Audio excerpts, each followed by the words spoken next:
After 2 months of stock, we decide to do some modification. Let's see what we did.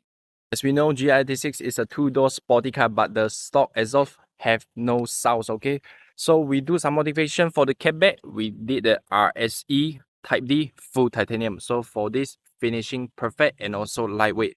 If you guys want to know the sound, jump, let's start the car.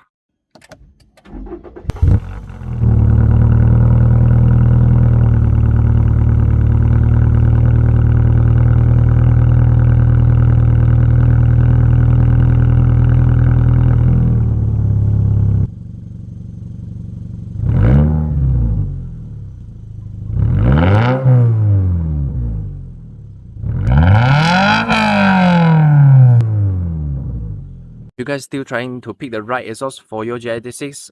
RSE Type-D full titanium catback exhaust is the best choice for you for the perfect sound, okay? So if you guys want to look for more motivation on this GR86, just hit the follow button. See you guys.